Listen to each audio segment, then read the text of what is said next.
السلام علیکم دوستو، آج کی اس نشست میں ہم قرآن کریم کی سورہ بقرہ کی آیت نمبر 127 اس پہ بات کریں گے اور اس کا لفظی ترجمہ بھی کریں گے۔ مگر پہلے ہم ذرا وہ جو آیت نمبر 126 ہم نے پچھلے دنوں اس کا ترجمہ کیا تھا اور اس کی تھوڑی سی تشریح کی تھی، تو وہ ہم تمہید لے لیں۔ دوستو، جیسے کہ پچھلی آیت میں بتایا گیا کہ حضرت ابراہیم علیہ السلام نے اپنی بیوی بی بی ہاجرہ اور اپنے شیرخوار بچے حضرت اسماعیل علیہ السلام کو اللہ کے حکم سے یہ جو اب مکہ بنا ہوا ہے، اس جگہ پہ جہاں بیت اللہ شریف بنا ہوا ہے، پہاڑوں کے بیچ میں، یہ بالکل ایک ایسا غیر آباد علاقہ تھا کہ یہاں نہ تو پانی کا تصور تھا، نہ کہیں کسی یہ جو خوراک ہے اس کے پیدا ہونے کا تصور تھا۔ ایسی بیابان جگہ پہ اللہ تعالیٰ کے حکم سے حضرت ابراہیم علیہ السلام نے اپنی بیوی بی بی ہاجرہ اور اپنے شیرخوار بچے حضرت اسماعیل علیہ السلام کو چھوڑا۔ جب حضرت ابراہیم علیہ السلام جا رہے تھے تو وہ پیچھے نہیں دیکھ رہے تھے، صرف اس لیے کہ ایسا نہ ہو کہ ان کا دل پسج جائے اپنی بیوی اور اپنے شیرخوار بچے کی محبت میں، وہ اللہ تعالیٰ کے حکم عدولی کر جائیں۔ تو جب وہ پہاڑ سے اس طرف چلے گئے، تب ایک باپ کی محبت جوش مارتی ہے اور وہ اللہ تعالیٰ سے دعا مانگتے ہیں کہ یا اللہ، اب اس وقت تو یہاں پہ کوئی شہر نہیں تھا، صرف یہ دو تھے، اس کی بیوی اور اس کا شیرخوار بچہ۔ تو انہوں نے اللہ تعالیٰ سے دعا مانگی کہ یا اللہ، اے میرے رب، تو اس کو شہر بنا، یعنی اب وہ کہہ رہے ہیں کہ اس جگہ کو امن والا شہر بنا۔ تو شہر بنانے کے لیے پہلے آبادی کی ضرورت ہوتی ہے، ضروریات زندگی کی ضرورت ہوتی ہے۔ تو اب انہوں نے اپنے دل میں کچھ ایسا ہی تصور کر کے دعا مانگی کہ اللہ، اس جگہ کو آباد کر، اس جگہ کو شہر بنا، اس کو امن والی جگہ بنا، تاکہ ان دونوں کو کوئی تکلیف نہ ہو، اور یہاں کے باشندوں کو جو یہاں رہتے ہیں، سب سے پہلے تو باشندے کون ہوئے؟ بی بی ہاجرہ اور حضرت اسماعیل علیہ السلام، اور اس کے بعد جو لوگ یہاں آ کر کے آباد ہوں گے ان کو، اور حضرت اسماعیل علیہ السلام کی اولاد کو۔ یہ اے میرے رب، تو ان کے لیے رزق کا بندوبست کر، انہیں بہترین رزق دے، ثمرات یعنی پھل، بہترین رزق دے۔ اور اللہ تعالیٰ نے ان کی یہ دعا قبول کی۔ اب ہمارے ملک پاکستان میں ایسا ہے کہ کسی چیز کا موسم نہیں ہے تو وہ اس وقت یہاں پہ اویلیبل نہیں ہوتی ہے، نہیں ملتی ہے، سبزیوں میں، پھلوں میں، موسم کے لحاظ سے پھل بھی ملتے ہیں، سبزیاں بھی ملتی ہیں، مگر وہاں پہ یہ اللہ کا کرم ہے، اس دعا کی برکت ہے کہ سال کے 12 مہینے آپ کو جو بھی چیز چاہیے وہ وہاں پہ ملتی ہے۔ تو دوستو، دعا تو قبول ہو گئی، اب یہاں پہ آبادی بھی آ گئی اس پانی کی وجہ سے، پہلے چرند پرند یہ آ گئے پانی کی وجہ سے، اور پھر وہاں جو تاجر قافلے تھے وہ بھی رکنا شروع ہوئے، لوگ وہاں پہ رہنے لگے۔ بی بی ہاجرہ اور اسماعیل علیہ السلام کی سرداری کو مانتے ہوئے اور ان کا اس آب زمزم کے چشمے پہ قبضہ مانتے ہوئے۔ دوستو، ابراہیم علیہ السلام تو ملک شام چلے گئے، مگر جب اسماعیل علیہ السلام اتنے بڑے ہوئے کہ وہ کام کر سکیں، تو اللہ تعالیٰ کی طرف سے ابراہیم علیہ السلام کو پیغام ملا کہ چلے جاؤ اور لوگوں کے لیے، اس روئی زمین پہ رہنے والے لوگوں کے لیے میرا وہاں پہ گھر بنا دو، تاکہ لوگ وہاں آئیں، وہاں عبادت کریں، وہاں رہیں، اور اس کی بنیادیں ڈال دو۔ تو حضرت ابراہیم علیہ السلام آئے اسی جگہ پہ، اور حضرت اسماعیل علیہ السلام کے ساتھ مل کر کے اب وہ خانہ کعبہ کی بنیادیں ڈال رہے ہیں، اور بنیادیں ڈالتے ہوئے وہ اللہ تعالیٰ پہ احسان نہیں کر رہے بلکہ عاجزی سے دعا مانگ رہے ہیں۔ ایک طریقہ ہوتا ہے اللہ تعالیٰ سے دعا مانگنے کا کہ اللہ تعالیٰ پہ اگر ہم کوئی نماز پڑھ رہے ہیں، روزہ رکھ رہے ہیں، یا کوئی نیک کام کر رہے ہیں، تو یہ ہم اللہ تعالیٰ پہ کوئی احسان نہیں کر رہے ہیں کیا ہم اس سے اس کا بدلہ مانگے یہاں پہ، بلکہ ہم یہ ہماری ذمہ داری بن جاتی ہے، ڈیوٹی بن جاتی ہے کہ اللہ تعالیٰ کے احکامات کو بجا لائیں بغیر احسان کیے، بلکہ خود اپنے آپ کو اس حکم بجا لانے پر جو اللہ تعالیٰ ہم کو حکم دیتا ہے، تو اس حکم کی قابلیت رکھنے پہ یا اس حکم کو بجا لانے پہ ہم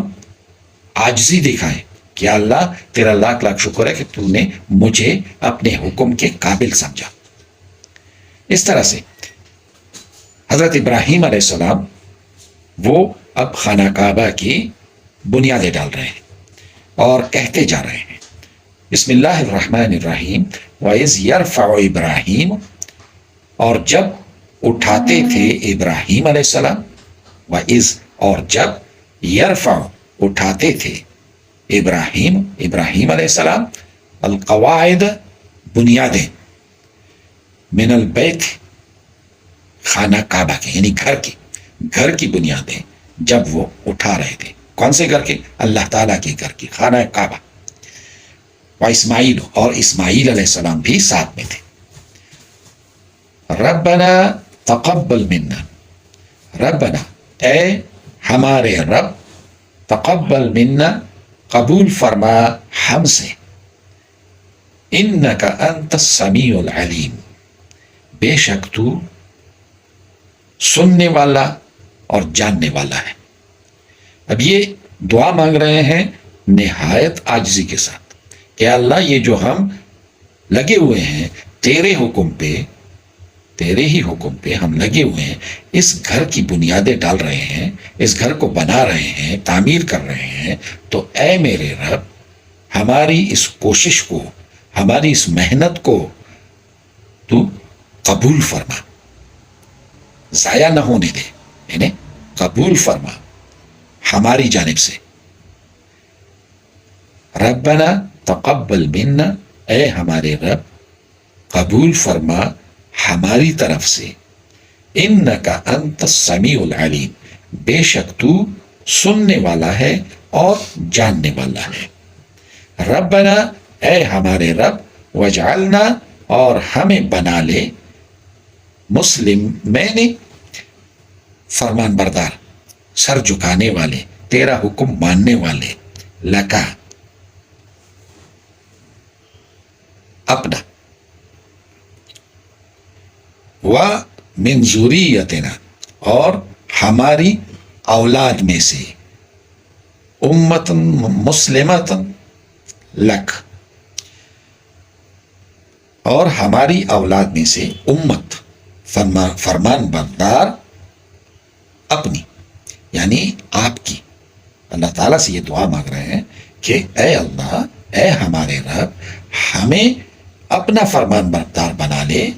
تیرا حکم ماننے والا بنا لے، تیرے حکم کے سامنے سر جھکانے والا بنا لے، اور ہماری اولاد کو بھی، ایک امت کے طور پہ اپنا فرمان بردار بنا۔ وارنا اور ہمیں دکھا، مناسکنا حج کے طریقے، یعنی اس گھر کا طواف کرنا، اس گھر میں عبادت کرنا، یہ حج کے جو طریقے ہیں یہ ہمیں تو سکھا، دکھا۔ وَتُبْ عَلَيْنَا اور ہماری توبہ قبول فرما، اِنَّكَ أَنْتَ التَّوَّابُ الرَّحِيمُ، بے شک تو ہی ہے توبہ قبول کرنے والا اور رحم کرنے والا۔ ربنا اے ہمارے رب، وابعث اور بھیج، فیہم ان میں، رسول ایک رسول، منہم ان سے یعنی ان ہی میں سے یتلو علیہم وہ پڑھے ان پر آیات کا تیری آیتیں وَيُعَلِّمُهُمُ الْكِتَابَ وَالْحِکْمَةَ اور انہیں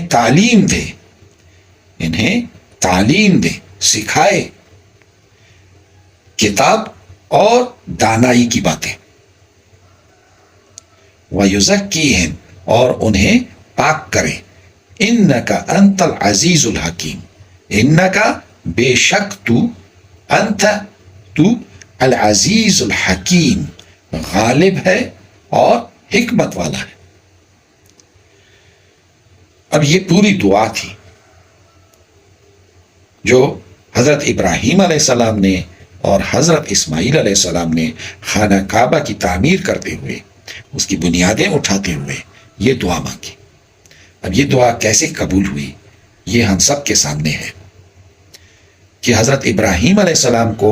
اللہ تعالیٰ نے ایک تو یہودیوں کا پیش امام بنایا، ایک عیسائیوں کا پیش امام بنایا اور ایک مسلمانوں کا پیش امام بنایا. داؤد علیہ السلام کے جو ماننے والے ہیں، زبور کے جو ماننے والے ہیں، ان کا بھی پیش امام، اور جو حضرت موسیٰ علیہ السلام کے ماننے والے ہیں یہ جلیل القدر پیغمبر ہے. حضرت موسیٰ علیہ السلام کے جو ماننے والے ہیں ان کا بھی پیش امام. حضرت یعقوب علیہ السلام کے جو ماننے والے ہیں ان کا بھی پیش امام. حضرت سلیمان علیہ السلام کو جو ماننے والے ہیں ان کا بھی پیش امام. حضرت عیسیٰ علیہ السلام کو جو ماننے والے ہیں ان کا بھی پیش امام. اور حضرت محمد صلی اللہ علیہ وآلہ وسلم کو جو ماننے والے ہیں ان کا بھی پیش امام. اب حضرت ابراہیم علیہ السلام کے لیے ہم لوگوں کے لیے جو آرڈر ہے وہ یہی ہے کہ ہمارے پیغمبر حضرت محمد مصطفیٰ صلی اللہ علیہ وآلہ وسلم نے انہیں درود شریف میں شامل کیا. ہم حضرت محمد صلی اللہ علیہ وآلہ وسلم اور اس کی امت کے لیے دعا مانگتے ہیں، وہ درجات مانگتے ہیں، وہ درود مانگتے ہیں، وہ برکتیں مانگتے ہیں جو حضرت ابراہیم علیہ السلام اور اس کے ماننے والوں، اس کی امت، ان کو حاصل. دوستو آج یہاں تک. کل انشاءاللہ یہ جو آج ہم نے یہ کوشش کی ہے یہ ہے 128 129 یہ 129 نمبر کی آیت تک ہم نے آج لفظی ترجمہ کیا، تھوڑا اس پہ بات کی. تو کل انشاءاللہ ہم 130 نمبر کی آیت جو ہے اس پہ بات کریں گے. کل تک کے لیے اجازت. اللہ حافظ.